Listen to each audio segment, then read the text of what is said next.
Ok, c'est reparti, on recommence. Bonjour à tous, hi guys and Tatiara. Depuis 2 vidéos, nous parlons des Celtes et des Gaulois. Ensemble, on débunk ou on confirme certaines informations que nous avons sur ces sujets, mais il y en a un que nous n'avons pas encore abordé, les druides. Véritable symbole de ces cultures celtiques, le druide est, comme pas mal de choses de l'époque, mal connu et très mal utilisé. Donc aujourd'hui, dans ce premier épisode bonus, nous revenons sur cet énigmatique personnage.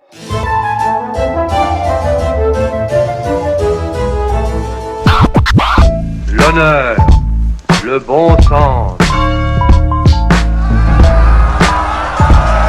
commande à tous les Français libres de continuer le combat.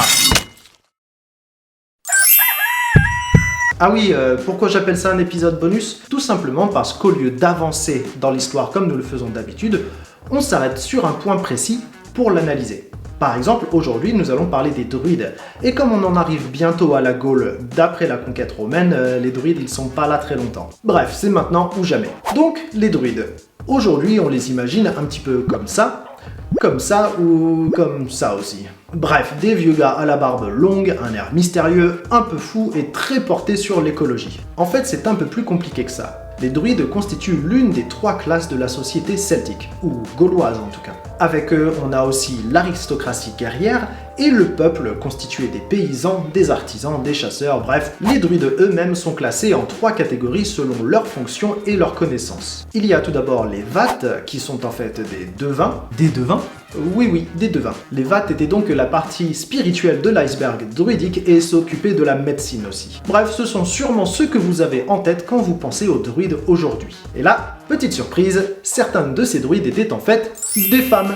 Un peu comme les Volva de Scandinavie, sauf qu'il faut pas trop faire de rapprochement entre ces 2 cultures, donc on s'arrête là. Parmi les druides, nous retrouvons aussi les bardes. Bon, ils ressemblaient sûrement pas à ça, mais c'est plutôt classe quand même. L'image que l'on a aujourd'hui des bardes, c'est surtout celle médiévale d'un espèce de pignouf qui se balade de village en village avec son luth, mais à la base, un barde, c'est bien plus que ça. À l'âge du fer, les bardes sont des druides à part entière, instruits et respectés, qui ont la charge de la connaissance historique, mythologique et culturelle, mais aussi morale, puisqu'ils chantent les louanges ou les blâmes des puissants. Donc une toute petite partie propagande ici. Tout cela se fait, il est vrai, par la musique et la poésie. Bref, ils sont un petit peu comme les skalds de Scandinavie, sauf que il faut pas trop faire de rapprochement entre les 2 cultures, donc on s'arrête là.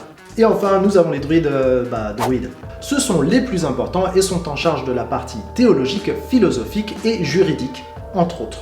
Ce qu'il faut savoir, c'est que beaucoup de tribus gauloises n'ont pas de roi comme on l'entend aujourd'hui, mais ce qu'on appelle un vergobé, une sorte de magistrat élu chaque année parmi les nobles par les druides et les autres membres de l'aristocratie. Ils ont donc un pouvoir politique important, mais éphémère. En contrepartie, nous avons donc les druides qui représentent un pouvoir normalement apolitique, mais au moins plus stable et de longue durée. Et ce pouvoir et cette connaissance sont durement gagnés. Pour devenir druide, il fallait suivre un enseignement qui se faisait sur une 20aine d'années depuis l'enfance, et tout se faisait à l'oral.